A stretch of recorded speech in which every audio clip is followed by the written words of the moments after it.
बताइए कौन कह रहे हैं? प्राचीन परे। प्राचीन वही प्राचीन भरी कह रहा है कि मुझे ये सब कुछ समझ में नहीं आ नहीं रहा आ है। रहा है। हाँ? हमारे तो केस में उल्टा होता है, प्रभु जी ये भगवत गीता की सीधी सीधी बातें समझ में नहीं आ रही है, थोड़ा कुछ स्टोरी से समझाइए, प्रैक्टिकल उदाहरण से समझाइए। प्राचीन बरेशित को पूरा स्टोरी के साथ समझाया तो बोल रहा है कि मुझे तो ये गूढ़ रहस्य समझ में नहीं आ रहे हैं। हाँ, अत्यंत कठिन है। यह सुनकर नारद मुनि ने कहा, यहां से फिर नारद मुनि सीधा सीधा सीधा बोलना शुरू करते हैं। बहुत बहुत सुंदर शिक्षाएं हैं यहाँ पर, ठीक है, समझिएगा। यह सुनकर नारद मुनि ने कहा, राजन, इतना समझ लो कि पुरंजन अपने कर्मों के अनुसार विभिन्न शरीरों में स्थानांतरित होता है। कई बार एक पैर वाले भूत, कई बार दो पैर और तीन पैर वाले वृद्धावस्था में व्यक्ति लाठी के सहारे चलता है। चार पैर वाले, अनेक पैर वाले अथवा बिना पैर वाले रेंगने वाले जीव शरीर में जीवात्मा का वह अनजान मित्र स्वयं भगवान है। तो अलग अलग तुम शरीरों में गए हो, कभी एक पैर, कभी दो पैर, कभी तीन पैर, कभी पैर ही नहीं। रेंगने वाले जीव, ये पुरंजन जो है अलग अलग शरीरों में गया हुआ है। हम में से कितने लोग जाके आए हैं? जाके आए हो? हम सब लोग घूम के आ रहे हैं। चींटी, घोड़ा, सांप, हाथी, बिल्ली, गाय, घोड़ा, कबूतर, जो भी होता है सब, मच्छर। हाँ? आप भी किसी को एक दिन बाइट कर रहे थे, ऐसे जा करके, ऐसे ऐसे जाके बाइट कर रहे थे, किसी ने ऐसे किया, पटैक, मृत्यु। हम सब लोग अलग अलग अलग अलग योनियों में भटक के आ रहे हैं, और अब हम गलती करेंगे, फिर से भटकने के लिए जाएंगे। और ये सारी भोग योनियों में हम भटकने के लिए जाते हैं कर्मों के अनुसार। नेक्स्ट, ठीक है। जीवात्मा का वह अनजान मित्र स्वयं भगवान है। अनजान मित्र, प्रभुपाद जी एक बार लेटर लिखते हैं महात्मा गांधी जी को, बहुत सुंदर लेटर है, आप सब लोग पढ़िएगा, गूगल में टाइप करेंगे तो मिल जाएगा। जो भी लोग इच्छुक है पढ़ने के, अवश्य इस लेटर को सर्च करें, अपने गुरुदेव का पत्र है ये। गूगल में टाइप करेंगे शिला प्रभुपाद लेटर टू महात्मा गांधी, आपको मिल जाएगा, ठीक है। बहुत सुंदर लेटर है, पढ़ना आप। तो प्रभुपाद जी उसमें लिखते हैं उस लेटर में, I am your unknown friend,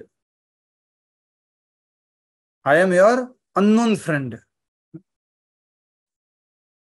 उसी प्रकार से यहां पर कहा जा रहा है, भगवान श्री कृष्ण हमारे कैसे हैं? अनजान मित्र, अनजाने मित्र है। क्यों ऐसा? क्योंकि भगवान तो जानते हैं लेकिन हम नहीं जानते, ठीक है। जब बद्ध जीव प्रकृति के गुणों का पूर्ण रूपेण भोग करना चाहता है, वह अर्थात जब वह अपनी समस्त इंद्रियों को भोगना चाहता है, तो वह मनुष्य अथवा देवता के शरीर में, शरीर की कामना करता है, क्योंकि इन्हीं शरीरों में समस्त इंद्रियों के लिए भोग विषय उपलब्ध है। सारी इंद्रिया ये मात्र मनुष्य शरीर ऐसा है जिसमें सारी इंद्रियों का भोग किया जाता है। बाकी जानवरों की योनियों में चले जाओ, किसी और योनि में चले जाओ, मान लीजिए पेड़ की योनि में चले जाओ, या और अलग अलग प्रकार की योनियां हैं, सारा भोग नहीं मिलता है उधर। एक बार एक मच्छर जो है मच्छरी से बोलता है, देख आज पनीर टिक्का बना देना, पॉसिबल है? चलो ऐसा करो, माय डियर गधे husband, today we will go to mall and will watch a one movie and will do shopping, possible है? तो दुनिया भर का जो सेंस ग्रेटिफिकेशन है, जो इंद्रिय भोग है, वो इस मनुष्य शरीर में या देवताओं के शरीर में उपलब्ध है। अब प्रॉब्लम यहां पर है कि उपलब्ध भी है और भोगना भी नहीं है, अगर भक्ति में आगे बढ़ना है तो। प्रसाद भोग करना है, हम समझा चुके हैं, जो भी भगवान को हम अर्पण करके प्रसाद पाते हैं, प्रसाद को पाना है। जो भगवान ने अलाउ किया है, जो गुरु ने अलाउ किया है, वो आप सेंस ग्रेटिफिकेशन कर सकते हो, दूसरा नहीं। प्रमदा का अर्थ भौतिक बुद्धि अज्ञानता से है, कोई सॉरी, क्योंकि जब व्यक्ति ऐसी बुद्धि का आश्रय लेता है तो वह अपनी पहचान भौतिक शरीर से करता है और इंद्रिय भोग के चारों ओर केंद्रित जीवन यापन करते हुए सुख भोगता है। 10 इंद्रिया पुरंजनी की पुरुष मित्र हैं। 10 इंद्रिया पुरंजनी की पुरुष मित्र हैं, बुद्धि की पुरुष मित्र, बुद्धि की पुरुष मित्र, समझ रहे हैं आप? पुराने जमाने में भी बॉयफ्रेंड होता था, देख लो। बॉयफ्रेंड को हिंदी अनुवाद करेंगे तो क्या बोलेंगे? पुरुष मित्र। और गर्लफ्रेंड को हिंदी में अनुवाद करेंगे तो महिला मित्र। तो ये पुरंजनी, पुरंजनी की जो गर्ल वो है, पुरंजनी नाम की बुद्धि जो है, उसके बॉयफ्रेंड कौन कौन है? 10 इंद्रियां। बताओ। 5 ज्ञानेंद्रिया, 5 5 ज्ञानेंद्रिय और 5 5 कर्मेंद्रिय। ज्ञानेंद्रिया और 5 कर्मेंद्रिया, ये बुद्धि के मित्र है, उसके माध्यम से ही काम करती है बुद्धि। ठीक है। 10 इंद्रिया पुरंजनी की पुरुष मित्र हैं और उनके कार्य उनकी सखिया है। इंद्रिय विषयों के साथ जो भोग हैं वो उनकी सखिया हैं। सर्प प्राणवायु हैं, जो ऑलरेडी पहले हमने समझ चुके हैं, अब नारद मुनि समझा रहे, आपको इसलिए इजीली समझ में आ रहा होगा, राइट? ये सब बातें हम समझ चुके हैं। सर्प कौन था, उनके साथ में 10 जो लोग थे वो कौन थे, तो यहाँ पर नारद मुनि अब उसको एक एक को बता रहे हैं। ये पुरंजन कौन है? आत्मा है, और पुरंजन अलग अलग योनियों में भटकते हुए इस मनुष्य शरीर में पहुंचा था। और फिर इंद्रियों के बारे में बताया, बुद्धि के बारे में बताया। अभी हमारी बुद्धि कैसी है? आध्यात्मिक बुद्धि, राइट? अभी हमारी बुद्धि कैसी है? भौतिक बुद्धि। भौतिक बुद्धि है, और उसी के कारण हम अपने आप को क्या मानते हैं? शरीर मानते हैं, और इंद्रियों के माध्यम से अलग अलग प्रकार के भोगों में लिप्त रहते हैं। सर्प प्राणवायु हैं। सर्प याद है कौन थे? पुरंजनी के ऊपर, बुद्धि के ऊपर प्राणवायु, अपान, प्राण, अपान, व्यान, समान, उदान। सर्प प्राणवायु हैं जो 5 रक्त संचार यंत्रों में कार्य करती है। जीवात्मा प्राणवायु के बीच में स्थित होता है, जो संचारित होने के लिए 5 प्रकार से कार्य करती है, जो हमने पहले भी समझा है। भले आपको याद नहीं हो, कोई बात नहीं, 5 प्रकार की वायु वगैरह क्या होती है। तो जैसे बोला जाता है जीवात्मा प्राणवायु के बीच में होता है। दूसरी कौन कौन सी है? अपान, व्यान, उदान और समान। 11वां सेनापति, जो 10 सोल्जर्स थे, जो 10 बुद्धि के मित्र थे, और उसके साथ में कौन है? सेनापति। ठीक है। कोई इस तरह से फोटो हो इसका, या कुछ डिस्क्रिप्शन हो, किसी ने बनाया हो तो शेयर कर सकते हैं। ठीक है। 11वां सेनापति मन समस्त इंद्रियों का प्रमुख है। 11वां सेनापति कौन है इंद्रियों का? मन। मन सेनापति है इनका, मेन पर्सन, समस्त इंद्रियों का प्रमुख है। जिस प्रकार कई बार बड़ी जायदाद का कार्यभार किसी प्रबंधक को सौंप दिया जाता है, उसी प्रकार वृद्धावस्था में व्यक्ति अपना जीवन अपने मन के हाथों में सौंप देता है। जैसा मन करेगा, जैसा मन लेके जाएगा, वैसे अपने मन के पीछे पूरा का पूरा जीवन छोड़ देता है। ऐसे कॉन्शियसली कुछ नहीं है, ऑटोमेटिक ऐसा सिस्टम बना हुआ है, जैसा मन कहता है वैसा हम करते जाते हैं। यदि मन प्रशिक्षित है तो वह हमारा मित्र, अन्यथा शत्रु। जो जो लोग बता सकते हैं कि भगवत गीता का कौन सा श्लोक है, हाथ खड़ा कर दीजिए। बोलेगा नहीं कोई। भगवत गीता का ये कौन सा श्लोक है जिसमें बताया जा रहा है कि मन अगर नियंत्रित है तो हमारा मित्र है, और अनियंत्रित है तो हमारा शत्रु है।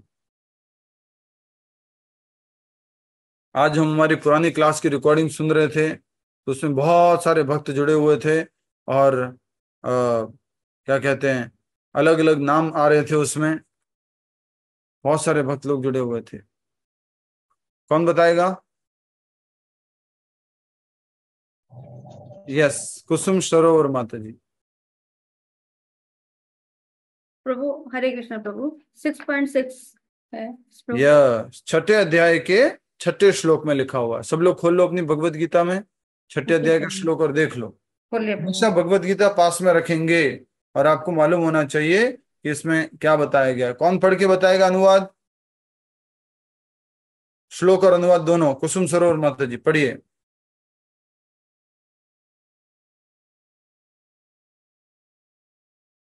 बंधु आत्मानः तस्य येन आत्मा एव आत्मनः चित्त आत्मनः तु शत्रुत्वे वर्तेत आत्मा एव तत्र शत्रुवत्। अनुवाद। जिसने मन को जीत लिया है उसके लिए मन सर्वश्रेष्ठ मित्र है, किंतु जो ऐसा नहीं कर पाया उसके लिए मन सबसे बड़ा शत्रु बना रहेगा। सब लोग एक बार इशारा करो।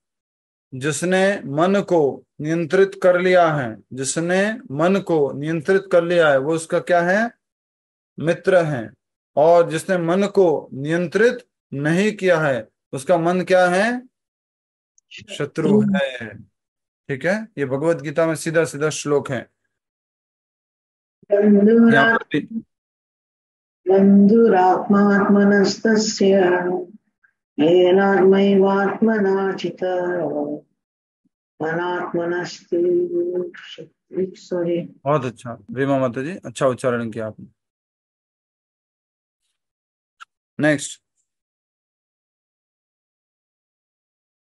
तो बताया जा रहा है कि यदि मन प्रशिक्षित है, अंडरलाइन कर लो, यदि मन प्रशिक्षित है तो वह हमारा मित्र है, अथवा अन्यथा शत्रु है। यदि स्वामी को अपनी जायदाद के लिए अच्छा प्रबंधक मिल जाता है तो उसकी जायदाद फलती फूलती है, परंतु यदि प्रबंधक ही चोर हैं तो सब कुछ नष्ट हो जाता है। क्या बात है, एक बार बोलो हरि बोल। जिसको समझ में आया वो समझाएगा। अभी किसको समझ में आया? क्या बोला है? बहुत सुंदर बोला है, प्रभुपाद जी ने बहुत सुंदर बताया। कौन बताएगा? स्वाति जी बताएंगे। थोड़ा सा आप कहाँ चले गए, कहीं बाहर है क्या? है इनएक्टिव सा लग रहा है आज तक। यस,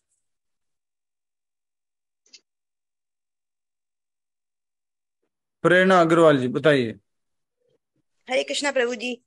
यदि किसी कम जायदाद का जो ऑनर है, यदि वो ही अपनी प्रॉपर्टी को चोरी करेगा तो फिर उसकी रक्षा कौन करेगा?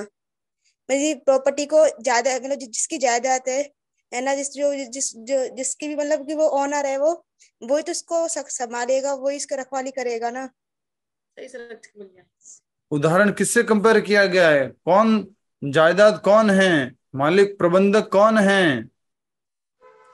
नीपा गांधी माता जी। नीपा गांधी नीपा गांधी मन प्रबंधक है प्रभु जी। हाँ, नीपा गांधी माता जी बताइए। हरे कृष्ण।